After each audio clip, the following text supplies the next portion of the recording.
هەموو کاتێکتان لە خێر و خۆشیدا بن بینەرانی بەڕێز لە هەموو شوێنێک. سڵاوتان لێبێ لاڵقەیەکی نوێی بەرنامەی کورد لە ڕوانینی هاوچەرخ کە تیایدا میوانداری دکتۆر حاتەم عەبدولعەزیم ئەکادیمیستی مصری و پەرلەمانتاری پێشوو دەکەین. لە بەرنامێکی نوێدا ئەم جارە کورد لە ڕوانینی هاوچەرخ و چاوی ئەکادیمیکی مصریدا دەخوێنینەوە. سڵاوت لێبێت دکتۆر. سڵاو لە ئێوەش هەروەها سڵاو ڕێزم بۆ تۆ و تاوی بینەران. زۆر سپاسی ئامادەبوونت دەکەین و سپاسی بەدەمەوە هاتنت بۆ ئێمە دەکەین. دکتۆر، تۆ وەک کەسێکی مصری لە خەیاڵی تۆدا کورتچیان؟ من پیاوێکم بە پێوانێکی باش خوێنەری مێژووی ئیسلامیم. ڕاستە پسپۆڕی بواری مێژوو نیم، بەڵام مێژوو دۆستم و زۆریش بەباشی مێژووی وڵاتانی ئیسلامیم خوێندووەتەوە.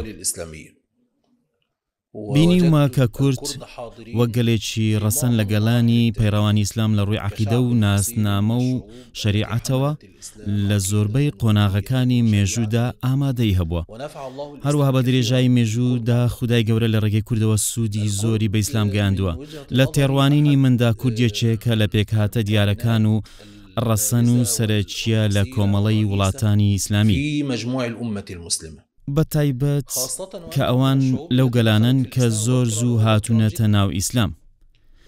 تەنانەت لە بیریشماوە لە هەندێک کتێبی وەرجێدرا و کە پیاوێکی کورد یەکێک بۆ لە هاوڵانی پێغەمبەری ئیسلام درودی خوای لێبێت، جابان، بەڵێ جابانی کوردی، ئیبن الئەسیر باسی دەکات کە پیاوێکی کورد بووە، هەروەها محاجەریش کورد بووە.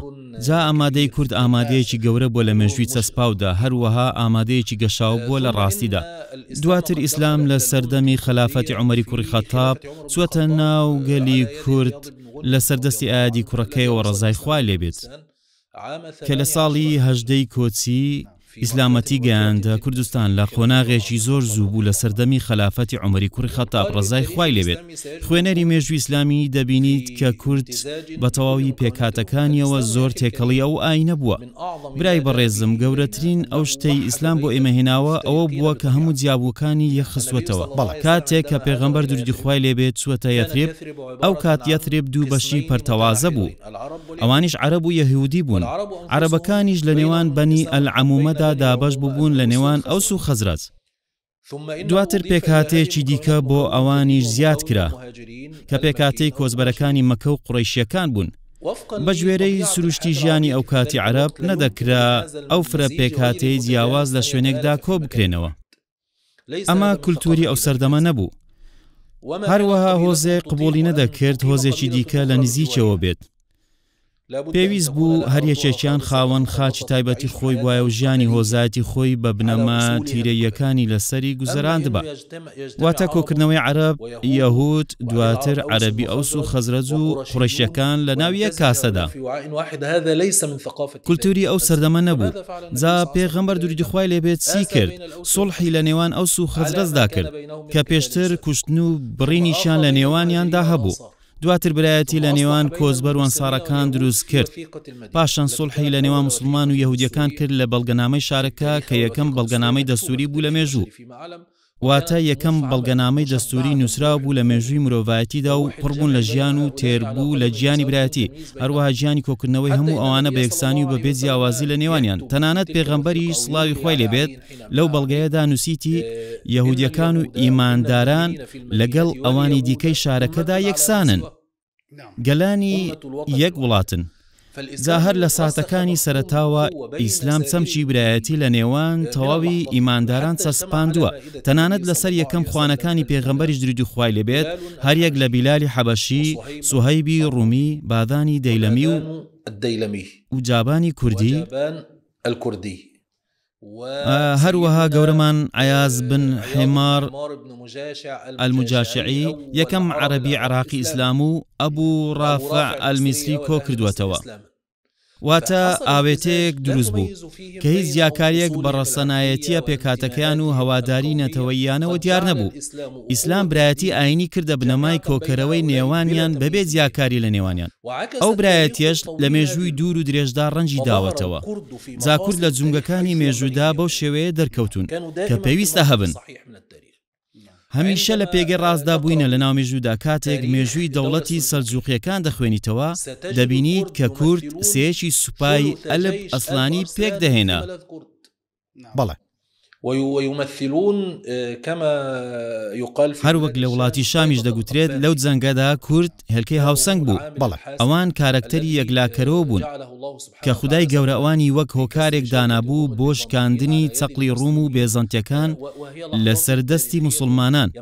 ئەویش چەند ساتێکی مێژووین و پێویستە لەسەرمان لە هەزرماندا بمێنێتەوە کاتێک تورکێک شان بەشانی کوردێک جەنگا و کورد و تورکە موسڵمانەکان بەسەر دوژمنی هاوبەشدا سەرکەوتن. ئەمە مێژووە و بەخوێن نووسراوەتەوە چۆن دەکرێت ئێستا ئێمە بەسەریدا باز بدەین. دواتر قۆناغی وڵاتی زینکی دێت، قۆناغی عیمادەدین زینکی و نورەدینی کوڕەکەی کە ئەوان سەلجوقی بوون واتە تورک.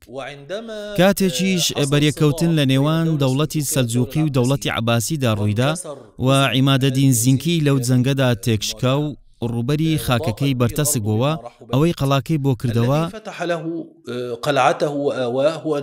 نەجمەدین ئەیوبی کورد بوو. دواتر پەیوەندیە بەهێزەکەی نێوان دەوڵەتی زینکی سەلجوقی تورکی و پێکهاتەی کوردی ئەیوبی لەو سەردەمادا دروست بوو. ئەو ئاوێتە بوونە واتە ناڵێم هاوکاری و تێکەڵبوونە، بەڵکو ئاوێتەبوونی کوردی تورکی بەردەوام بوو تا گەیشتە ئەوەی بەیەکەوە لە جەنجی گەورەدا بەیەکەوە بەشدار بن. لەوانەش فەتحی دیمەشق لە فەتحی دیمەشق کە عیمادەدین زینکی کوردی ئەنجامیدا سوارچاکی ئەو کات ئەسەدەدین شێرکۆی کوردی بوو، گەورەترین پاڵەوانەکانی ئەو جەنگە بوو. دواتر کاتێک خەڵکی حمز یاخی بوون بەوەی کە ئەو کات ناوەندی متمانەی خاچیەکان بوو. عیمادەدین زینکی یەکەم ئیدارەی جەنگەکانی لە حمز دایەدەست ئەسەدەدین شێرکۆ باوەڕی بە کەسێکی دیکە نەبوو بۆ ئەو ئەرکا کە گەورەترین درزی جەنگ بوو لەو سەردەمەدا و هیچ کەسێک نەیدەتوانی کۆنتڕۆلی بکات.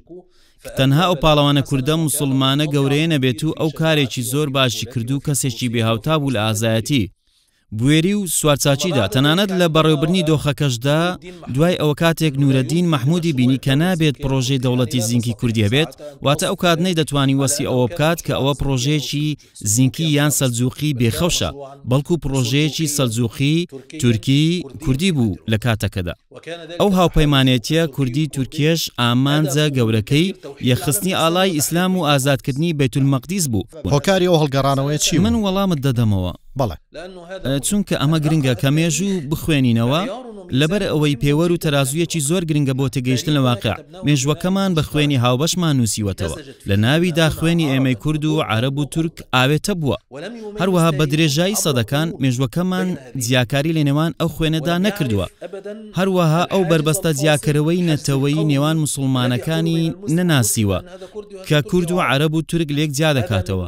ئەمە ئەو دووبارە بوونەوەیە کە لەم سەردەمەدا لەگەڵی دەژین و دەبێت بزانین لەوکەوێ بۆمان هاتووە. ئەگەر بەناو مێژوو دەوڵەتی ئەیوبیدا بچیت دەبینین یەکێک بۆ لەشکۆدارترین ئەو دەوڵەتانەی لە مێژووی ئیسلامدا دامەزراوە لەسەر زۆرێک لە ئاستەکان. وێڕایەوەی کە هەندێک جار لێرە و لەوێ هەندێک درز هەبوون، هاوشێوەی ئەو دەوڵەتانەی لەو سەردەمانەدا هەبوون. بەڵام ئەو دەوڵەتە ئەوە بوو کە زۆربەی میرنشینەکانی ئیسلامی لەو ناوچەیە لە هەیمەنەتی خاچیەکان ڕزگار کرد کە ئێمە لێی دەژین، کە ئەو کات لە جیهانی ئیسلامیدا خاچیەکان لە 100 ویلایەت پێک هاتبوون. سەلاحەدین بە درێژایی 30 ساڵی تەمەنی میرنشینەکەی یەک بە دواییەکی ئەو ویلایەتانەی هێنایە ناو ئاینی ئیسلام و زۆربیان بوون ئیسلام. ئەو سەرکردە و بەرپرس و وەزیرانەی لە دەوریشیدا بوون، تورکیان لە ناوبوون، عەرەبیان لە ناوبوون و فارسیشی لە ناوبوون و هیچ کێشەیەک نەبوو، هەمویان هەر موسڵمان بوون. تەنانەت کاتێک مێژووی ئوسامە ئیبن مونکیث ئەمیری ناوداری عەرەبی دەخوێنیتەوە دەبینیت کە ئوسامە ئیبن مونکیث کە کەسێکی خوێنەر و نووسەر و ئەدیب و خاوەنی دیوانەی شعریە. هەروەها سەلاحەدینی ئەیوبیش نەیدەویست هیچ شعرێک بخوێنێتەوە، تەنانەت شعرەکانی ئوسامە نەبێت. ئوسامەش ئەمیرێکی عەرەبی بوو لە ئەمیرەکانی شیراز، واتە ناوچەیەکی نزیک بوو لەو. جا ئوسامە ئیبن مونکیث ئەوەی دەخوێندەوە کە بەدەستی خۆی نووسی بووی. یەکێک لە کارە سەرسوڕهێنەرەکان کە لە جەنگدا بینیبووی ئەوە بوو کە تا تەمەنی سەرووی 90 ساڵی شەڕی لە جی خاچیەکان کردووە. جا شتێک کە منی سەرسام کرد پیاوێک بوو ناوی حەمدەت بوو، پیاوێکی کورد بوو. ئەو پیاوە لە سوپای ئوسامە ئیبن مونکددا تا دوا تەمەنی بەشداری لە جەنگدا کرد. جەستەی لاواز بوو، پشتی چەما بووەوە. ئەمیر پێی گوتبوو لە ماڵەکەی بمێنێتەوە و چیتر ئەو ناتوانێت بەشداری لە جەنگدا بکات و لەمە دووە کاتەکەی لە مزگەوت بە خودا پەرستی بەسەر ببات و لە ماڵەکەی بمێنێتەوە و ئەمیریش بەرپرسیارەتی هەموو پێویستیەکانی دەگرێتە ئەستۆ و ئەو بۆ ماوەیەکی زۆر لە جیهادکردن بۆ بەرگریکردن لە ئیسلام بەردەوام بوو. بۆ ماوەی چەند مانگێک ئەو پیاوە لە ماڵەکەیدا مایەوە. دواتر بە تووڕەیەوە گەڕایەوە لای ئەمیر پێگوت گەورم من بەرگەی ئەو ژیانە ناگرم چونکە من پیاوێکم بۆ جیهاد دروست کراوم و مردنی خۆشم لەسەر پشتی ئەسپەکەم پێ خۆشترە وەک لە مردن لە ناو جێگاکەم. جا من ئەو بەخشندەیەم ناوێت کە پێمی دەدەیت و دەمەوێت لەگەڵت بێمەوە بۆ جیهاد. دەجێڕدرێتەوە کە یەکەم جەنگ دوای ئەوە لەگەڵی چوو. کاتێک لە جەنگەکەدا سوارێکی باڵەبەرزی خاچی لە پشتەوە بۆ لای ئەو پیاوە، واتە حەمدەتی کوردیەوە هاتوو ویستی لە پشتەوە لێی بدات، بەڵام حەمدەت بۆی سوڕایەوە و حربەکەی لە سنجی ئەو پیاوە خاچیە ڕومیەدا چەقاند و خستیە سەرزەوی. لە کۆتایی جەنگەکەدا ئوسامە ئیبن مونکیر دەڵێت حەمدەت هاتە لای من و پێگوتم ئەی ئەمیر ئەگەر من لە مزگەوتەکە مابامەوە نزای ئافرەتانم بکردایە چێ هەبوو لێرە ئەو گەورە پیاوە بخاتە سەرزەوی؟ چێ هەبوو بتوانێت بەو شێوەیە لێی بدات؟ کێ ئەو حربەیەی دەهاوێشت؟ جا ئەمە لای ئوسامە گەورە بوو کە ئەو پیاوەی تەمەنی 90 ساڵی تێپەڕاندووە. چ هیممەتێکی هەبوو. تەنانەت لە مێژووی نورەدینیش، واتە دەگەڕێینەوە بۆ نورەدین، کتێبەکانی مێژوو دیمەنێکی بێهاوتا بۆمان دەجێڕنەوە. یەکێک لە جەنگەکانی نورەدین لە هەوڵەکانی بۆ فەتحی حومس کە تێیدا سەرکەوتو نەبوو، نورەدین لە چادرەکەیدا گەمارۆدرا. کاتێک زانی کە شکستیان پێهێناوە، خۆی هەڵدایە سەر پشتی ئەسپەکەی بۆ ئەوەی ڕزگاری بکات. بەڵام دواتر زانی ئەسپەکەی بەستراوەتەوە، هەستی بۆ نەکردبوو. ئەو کات گەنجێکی کوردی چاوی پێکەوت، خۆی هەڵدایە سەر سکە و چەقویەکی پێبوو گوریسی ئەسپەکەی قرتاند. بەمەش نورەدین مەحموود ڕزگاری بوو، بەڵام خاچیەکان پێیانی زانی و ئەو گەنجیان کوشت. ئەو گەنجە کووردە خۆی کردە قوربانی ئەمیر نورەدین لە پێناو خزمەتکردنی ئاینەکەی و سەرخستنی ئاینەکەی و بە شەهید گەڕایەوە لای خودا. نورەدینیش تا مردن خۆی ئەرکی بەرپرسیارەتی منداڵەکانی ئەو گەنجەی لە ئەستۆ گرت. بەڕێزم مێژوو زۆرێک لە گەواهیدان و هەڵوێست و کاریگەری تێدایە کە لە کتێبەکاندا نووسراون. منیش پێم وایە گرنگترین ئەرک ئەوەیە کە ئەو مێژووە لەبیر نەکەین و منداڵەکانمان فێری ئەو مێژووە بکەین و منداڵەکانمان لەسەر خۆشویستنی ئەو پاڵەوانانە پەروەردە بکەین و لە ویژدانی خۆماندا هەرێک لە سەلاحەدینی کوردیش وەک ئوسامە ئیبن مونکدی عەرەبی، وەک ئەلب ئەسلان و نورەدینی تورکی هەمویان وەک پاڵەوانی ئیسلام وێنا بکەین. ئەمەیە پرسیارەکە. لە ڕاستیدا هەمومان قوربانی ئەو هەڵگەڕانەوەین کە ئێستا ئێمە لە ناویدا دەژین. تەنها لایەنێک قوربانی نییە. قەیرانەکە لە سایکس بیکۆ دەستی پێکرد. بەر لە سایکس بیکۆ شتێک بوو، دواتری شتێکی دیکە. واتە کاتێک دەوڵەتی عوسمانی هەبوو لە سەردەمی سوڵتان سولەیمانی یاسایی، لە زۆرێک لە ناوچە کوردیەکان مافی حکمی زاتی بە کوردی دەدا. هەروەها لێکتێگەیشتنی نێوان کورد و ترک لە بەرزترین ئازدا بوو. تەنانە ژمارەیەکی زۆری کورد شان بەشانی تورکەکان لە جی دەوڵەتی سەفەویەکان شەڕیان کرد. پەیوەندیەکە و بەیەکەوە گونجان و لێکتێگەیشتنیان بەم شێوە بەردەوام بوو. هەروەها کورد و تورک هەردووچیان سوننە بوون. ئەمەش هۆکارێکی بەهێزی نزیکبوونەوەیان بوو. لە کاتێکدا لایەنی بەرامبەر مەزهەبەکەیان جیاواز بوو، هیچ لێک نزیکبوونەوەیەک لە نێوان ئەوان و کووردا ڕووی نەدا. کاتێک سایکس بیکۆ هات، وڵاتەکەمان بە گوێرەی ئەجێندای داگیرکار دووبارە دابەش کرایەوە. خۆشت دەزانیت کاتێک هەمیشە داگیرکار وڵاتان دابەش دەکات، بە شێوەیەک دابەشی دەکات کە هۆکاری ناکۆچی و ململانێ تێدا بمێننەوە، بۆ ئەوەی هەندێک لایەن یانیش هەموو لایەنەکان هەست بە ستەملێکراوی بکەن، بۆ ئەوەی وەبەرهێنان لەو ستەمکاریەدا بکات و ئامانجە گەورەکەی بپێچێت کە دووبەرەچی و پەردەوازەکردنە. ئەوانەی سنووری سایکس بیکۆیان دانا سایکس و بیکۆ بوون، واتە فەڕەنسی و بەریتانی. دواتر گەڕانەوە بۆ ئەوەی متمانەمان پێ بهێنن کە عەرەب و تورک ستەمیان لە کورد کردووە. باشە کەواتە کاتێک ناوچەکەتان دابەش کرد بۆچی مافی کورتان نەدا؟ خۆ ئەوانەی سنووریان دیاری کرد ستەمیان لە کورد کردووە و نەحەقیان بەرامبەریان کردووە و ئەو سنوورە وەک میراتێک لەو داگیرکارانە بۆ کورد ماوەتەوە کە لەو دابەشکاریە نە هیچیان لێ زیاد بوو و نە هیچیشان لێیان کەم بووە. سایکس بیکۆ پرۆژەی پەرتەوازەکردنی گەلان بوو، ناونیشانە گەورەکەی بەم شێوەیە. هەروەها داڕژنەوەیەکی مەترسیدارتر کە لە پرۆژەی داگیرکاریدا نەبوو دوای ڕوخانی دەوڵەتی عوسمانی. ئەو تەنها بە ڕوخانی دەوڵەتی عوسمانی وەک دوایین دەوڵەتی کۆکەرەوەی گەلانی ئیسلام نەوەستا، بەڵکو دواتر ئەوەشی بەڕەوابینی کە دەبێت ناسنامەی ئیسلامیش لای گەلانی ئیسلام بڕوخێنێت. باشە کەواتە ئەگەر تۆ هەوڵی ڕوخانی ناسنامەی ئیسلامی داوە، ناکرێت تۆ ئەو خەڵکە لە بۆشایدا بهێڵیتەوە و دەبێت ناسنامەی جێگرەوەیان بۆ دروست بکەیت. جا داگیرکار دەستی بەوە کرد کە دەبێت ناسنامەی نەتەوەی شوێنی ناسنامەی ئاینی بگرێتەوە. تەنانەت بۆ ئەوەی ئێمە نەزانین کە سەرەتا وەک مسلمان و دواتر وەک تورک و کورد و عەرەب ئەوەی بەسەرماندا سەپاند کە خۆمان وەک کورد و تورک و عەرەب بناسێنین. جا ئەگەر ئێمە هەموو ئەو حساباتەنەمان لا بدەین کە بۆ چەندین سەدەی درێژ مسلمان بووین و لەو مێژوەشدا برایەتیمان گەیشتووەتە سنووری ئاوێتەبوونی خوێن. لە جیاتی ئێمە ئەوە بڵێن خۆمان زیاتر وەک هەواداری ئیتنی نیشان دەدەین، بەمەش هەز بە حاڵەتی ململانەی و ستەملێکراوی دەکەین کە داگیرکار بە مەبەست دروستی کردووە. جا ناتوانرێت وێنا بکرێت کە ئومەت ناتوانێت لەو کەوتنە هەڵسێتەوە، تەنانەت بەگەڕانەوەی برایەتی، ڕێزگرتنی ئاڵوگۆڕکرا و خوێندنەوەی مێژووی هاوبەش، پێکەوە ژیان و خۆشویستن نەبێت لە نێوان ئەو پێکهاتانە. باشە دکتۆر، بەڵام بۆچی دوای سایکس بیکۆش ئەو ڕژەمانە سوورن لەسەر مانەوەی ئەو سنوورانە و مانەوەی ئەو پەراوێز خستنە؟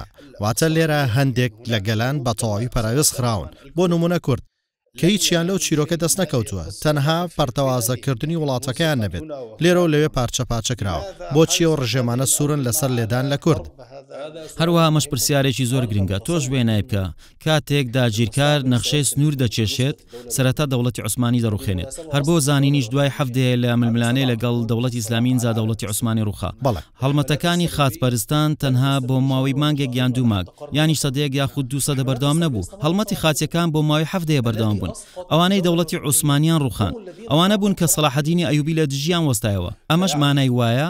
ئایا پێشبینی دەکەیت کە ئەوەی دەوڵەتی عوسمانی دەڕوخێنێت و نەخشەی سنوورەکان دووبارە دادەڕێژێتەوە دەرفەت بەوانە دەدات کە دواتر دێن و ئەو نەخشەی بگۆڕن کە داگیرکار دیاری کردووە؟ بەڕێزم لەو سەردەمەدا ئەو حکوومەتە بەویستی خۆی بە ئومەتی ئێمە دروست کردووە و سنوورەکەشی دیاری کردووە کە نابێت بیبەزێنێت. هەروەها ویستویەتی ئاگری فیتنەی نەتەوەیی بە بەردەوامی لە نێوان هەموماندا بە داگیرساوی بمێنێتەوە. هەروەها وەبەرهێنان و بازرگانی بە بابەتی ئەو ستەملێکراوی کوردەوە دەکات کە خۆی دروستی کردووە، واتە بە دەستە ڕاستەکەی دروستی کردو بە دەستی چەپیش بە کوردەکان دەڵێت ئێوە ستەملێکراون، بەڵام پێویست بوو پێی بڵێت ئەوە ئێوەن کە ستەمکاریتان لە هەمومان کردووە. بەڵام دکتۆر، ئێستا دەست لە ڕابردوو هەڵگرین و باس ئێستا بکەین. ئەمڕۆ ستەملێکردنێکی ڕاستەقینە هەیە. باواز لە قسەکردن لەسەر سایکس بیکۆ بهێنین. ئەمڕۆ بۆ نمونە هەندێک ناوچە لە وڵاتی شام ڕێگری کورد دەکرێت، تەنانەت ناوی کوردی لە منداڵەکەشی بنێت، ڕێگەی پێنادات. بۆ نمونە ڕێگەی پێنادات گۆرانێکی کوردی بڵێت. کورد لە سووریا لە سەردەمی بەشار ئەسەد ئەو تاوانبارە ڕاکردووە بە بێبەشکراوی لە ڕەگەزنامەمانەوە، تانانەت دواتریش کاتێک پێشنیازی پێدانی ڕەگەزنامەیان بۆ کورد کرد بۆ ئەوەی وەبەرهێنانیان تێدا بکەن وەک هێزێکی خۆڕاگر بێدەنگیان بکەن. تەنها پارچە کاغەزێکیان پێدەدا وەک ئەو ناسنامەیە نەبوو کە بە پێکاتەکانی دیکە دەدرا. بەڵێ ئەوان بەبێ ڕەگەزنامە بوون. ئەوان چیان کرد؟ هەڵبەتە ڕەتیان کردەوە. پێیان گوت ئێستا کە تۆ لاوازبووی دەتوێت وەبەرهێنانمان تێدا بکەیت. دکتۆر ئەمڕۆ هەستێک هەیە، واتە تۆ باسی مێژووت بۆمان کرد و چەند نمونەیەکت بۆمان باس کرد کە ڕاستێکی گەشاوی مێژووی کوردن و هەروەها بەشداریکردنی نێوان پێکاتەکان. هەر خۆشت گوتت مێژوو بە خوێنی هاوبەشمان نووسراوەتەوە. باشە دکتۆر، ئایا ئەمە مافێکی تۆ نییە کە خوێنی ئەو برایەت بەرامبەر دادپەروەر بێت؟ ئەو برایی کە لە گەڵت بوو لە هەمان تاقیکردنەوەدا بوون، بۆچی ڕێگەی پێنادرێت بەلانی کەم وەک تۆ بژی؟ من بەو پەڕی ڕاشکاویەوە دەڵێم ئەرکی شۆڕشی سووریایە، هەروەها لە هەموو ئەرکەکانی دیکەی لە پێشترە. کە هەمان ماف بە تەواوی پێکاتە کۆمەڵایەتی و نەتەوەی بدات لە سووریا. هەروە هیچ زۆرە زیاکاریەکیش لە نێوان ڕۆڵەکانی یەک وڵاتدا نەبێت.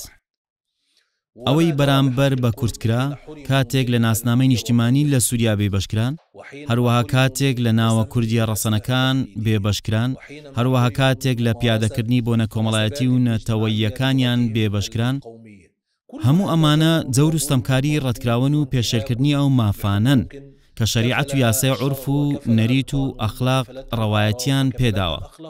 بەڵام منیش دەمەوێت سەرنجی تۆ بۆ ئەوە ڕابکێشم کە تاوانکاریەکانی ئەو ڕژێمە ئەگەرچی کورتەیدا بۆتە قوربانی، بەڵام تەنها بە ئاراستەی کورد نەبووە.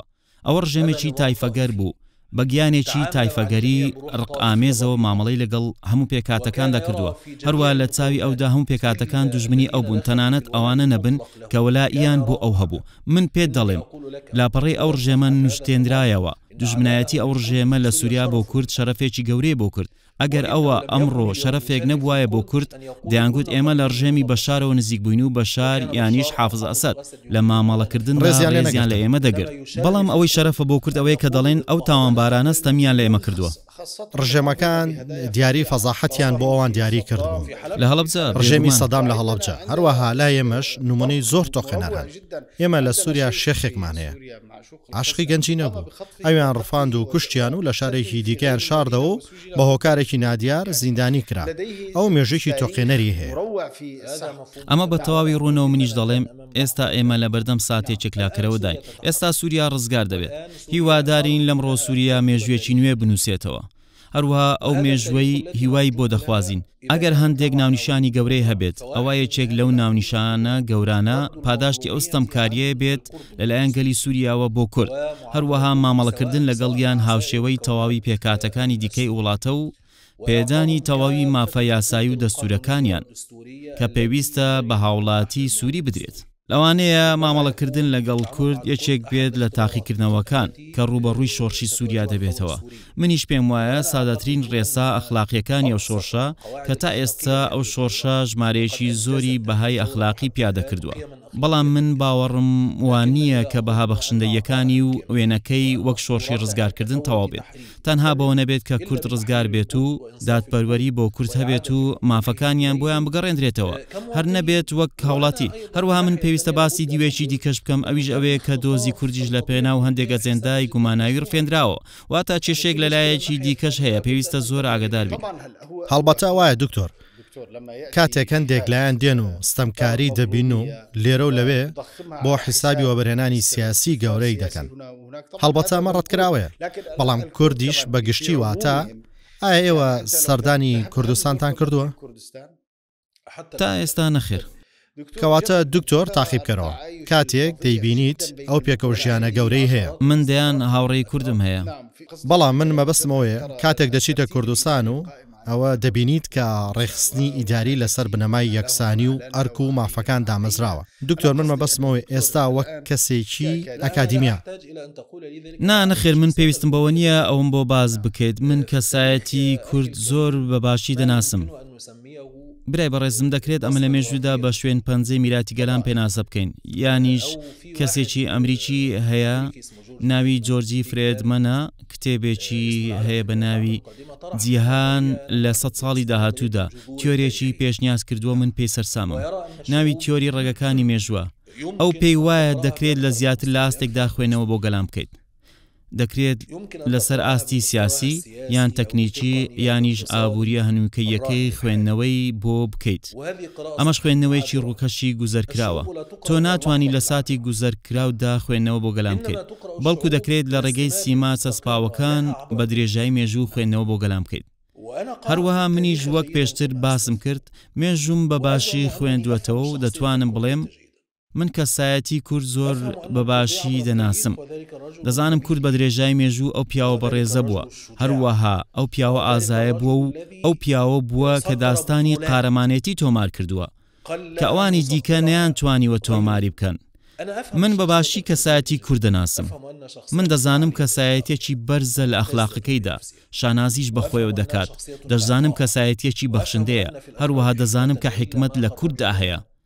ئەگینا بۆ ئێمە ئیبن تەیمیان دەرنەدەکرد، هەروەها ئیبن حەجەر ئەوە ئیمامی بەحرە، هەروەها ئیبن ئەثیر یەکێکە لە گەورەترین مێژوونووسانی ئومەت، هەروەها ئیبن خەلەکان، هەم دیسان دادوەر ئیبن شەداد، هەر یەکیش نەزانێت ئەوە ئیبن شەداد دادوەری ئەیوبیەکان بوو، ئەو کەسە بوو کە ژیاننامەی سەلاحەدینی ئەیوبی پیت بە پیت بۆ ئێمە جێڕاوەتەوە.